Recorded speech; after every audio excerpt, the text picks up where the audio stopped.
요즘 젊은 남성과 여성 사이의 정치적인 생각 차이가 점점 더 벌어지고 있다는 얘기 아마 들어보셨을 거예요.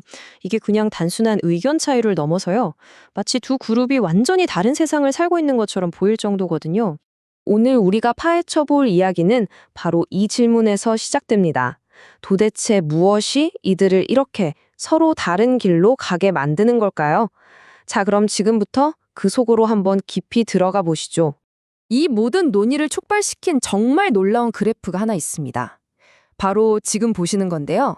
1990년대 후반부터 지금까지 미국의 젊은 남녀 간의 정당 지지 격차가 거의 2배로 벌어졌다는 거예요. 근데 여기서 진짜 흥미로운 포인트는 남성들의 정치 성향은 비교적 그대로인데 여성들이 아주 급격하게 진보 쪽으로 움직이면서 이 격차가 생겼다는 거죠. 이 극적인 갈림길, 바로 여기가 오늘 우리 이야기의 출발점입니다. 이 거대한 현상을 제대로 이해하기 위해서 오늘은 이 5단계로 이야기를 한번 풀어가 보겠습니다. 먼저 이 현상이 전 세계적인지부터 살펴보고 이 변화를 설명하는 핵심 이론을 파헤쳐볼 거예요. 그런 다음엔 남성들의 상황 그리고 한국의 구체적인 사례를 통해 깊이를 더하고요.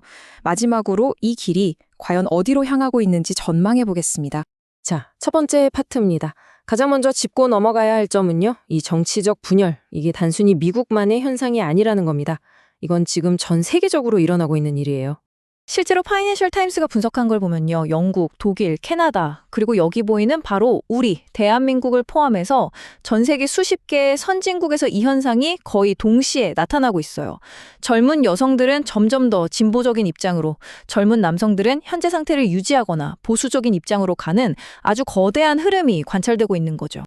그렇다면 대체 왜 이런 일이 벌어지는 걸까요? 오늘 우리가 살펴볼 자료의 핵심 이론은 이 현상을 포획이라는 아주 흥미로운 개념으로 설명합니다. 뭐랄까, 거대한 기계가 한쪽 인구 집단을 다른 쪽보다 훨씬 더 강하게 끌어당겼다는 건데요. 여러 톱니바퀴가 맞물려서 돌아가는 복잡한 시스템에 가깝다고 보시면 됩니다. 이 거대한 포획 기계는요, 4가지 핵심 부품으로 이루어져 있다고 해요. 바로 생물학적인 기질, 소셜미디어라는 강력한 엔진, 대학 같은 제도적 단일 문화, 그리고 마지막으로 알고리즘이 만들어내는 끝없는 되돌이표, 즉 피드백 루프죠.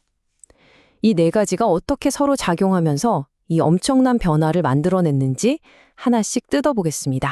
이 이론의 출발점은 좀 논쟁적일 수도 있는데 바로 진화 심리학입니다. 자료의 주장에 따르면 여성은 역사적으로 사회적 배척이 생존에 치명적이었기 때문에 사회적 거절에 더 민감하게 반응하도록 진화했고요. 반면에 남성은 사냥이나 전투처럼 의견 충돌이 잦은 환경을 견뎌내야 했기 때문에 불화에 대한 내성이 더 높게 진화했다는 겁니다. 이것이 바로 서로 다른 기질적 토대라는 거죠. 바로 이 기질적 차이라는 배경 위에 기술이라는 어마어마한 변수가 등장합니다. 2007년에 아이폰이 나오고 2010년에 인스타그램이 나오면서 소셜미디어가 우리 손 안으로 들어왔잖아요.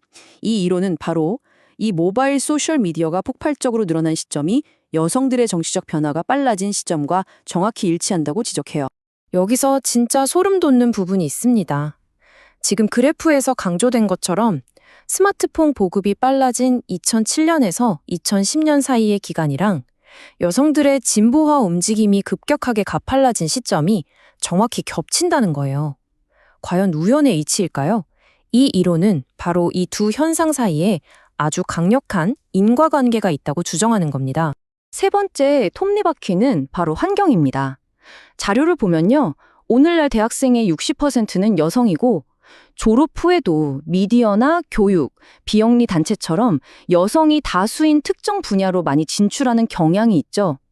그리고 바로 이 환경들이 특정한 진보적 세계관을 계속해서 강화하고 또 재생산하는 단일 문화, 그러니까 일종의 메아리방을 만든다는 분석입니다. 자, 그럼 이 거대한 흐름 속에서 남성들은 어땠을까요?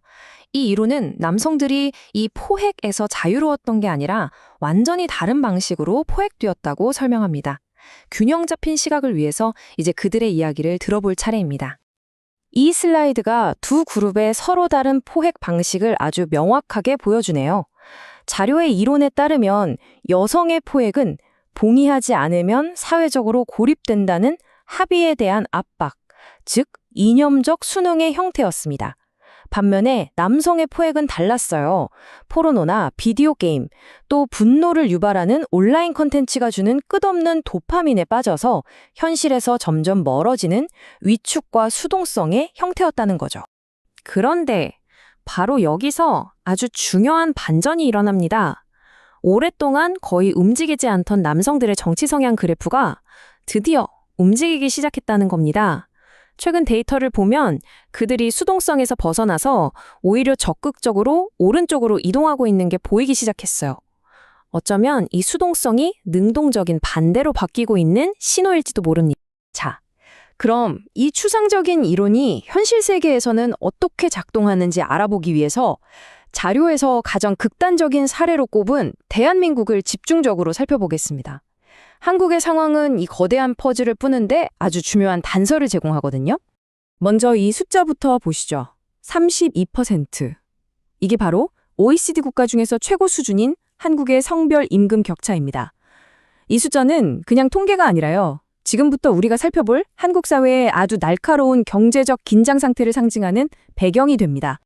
그리고 이런 경제적 긴장감은 정치 지형에 그대로 반영되죠.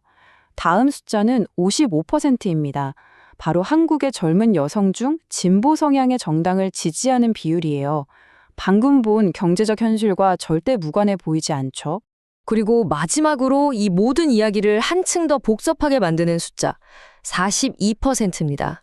이건 40대 한국 여성 중에 경력 단절을 경험하는 비율인데요. 이게 바로 잠시 후에 보게 될 젊은 시절의 이념과 냉혹한 경제 현실 사이의 충돌을 예고하는 지점입니다. 두 번째 자료를 보면요. 한국의 젊은 여성들은 높은 교육 수준을 갖췄음에도 불구하고 불안정한 저임금 일자리에 내몰리는 경우가 많습니다. 바로 이런 경제적인 불안정성이 기존 체제를 비판하는 급진적인 페미니즘 이데올로기를 쉽게 받아들이게 되는 토양이 된다. 이런 분석입니다. 하지만 여기서 또 한 번의 중요한 전환이 일어납니다. 자료는 40대가 넘어가면서 현실의 압박, 특히 경제적 불안정성 때문에 젊었을 때 가졌던 이상을 포기하고 재정적인 안정을 위해서 결혼을 선택하는 경우가 생긴다고 지적합니다. 생존이라는 문제 앞에서 우선순위가 극적으로 바뀌는 거죠. 자, 이제 마지막 파트입니다. 이 현상의 미래에 대한 자료의 냉정한 전망을 요약하면서 이야기를 마무리하겠습니다. 이건 쉽게 해결될 문제가 아니라 스스로를 계속해서 강화하는 시스템처럼 보이거든요. 이 모델이 맞다고 가정하면 몇 가지 예측을 해볼 수 있겠죠. 소셜미디어 보급이 덜 된 나라에서는 이 격차가 더 작을 것이고, 또 자녀를 둔 여성은 제도적인 피드백 루프에서 벗어나면서 더 보수화될 수 있다는 겁니다. 그리고 가장 중요한 예측은 특별한 계기가 없다면 이 격차는 앞으로도 계속해서 더 넓어질 가능성이 높다는 겁니다. 이 모든 상황의 심각성과 복잡성을 딱 한 문장으로 압축하는 자료 저자의 마지막 인용문을 전해드립니다. 우리는 전 지구적인 규모의 합의 형성 엔진을 만들어서 성적으로 다른 심리를 가진 종에게 적용했다. 이 끝이 어떻게 될지 나는 모르겠다. 이것은 결국 우리 모두에게 마지막 질문을 던지는 셈입니다. 서로를 점점 더 밀어내는 이 거대한 되돌이표가 계속해서 강해지기만 한다면 과연 무엇이 이 흐름을 바꿀 수 있을까요? 아니, 바꾸는 게 가능하기는 한 걸까요? 우리 모두가 함께 고민해봐야 할 문제입니다.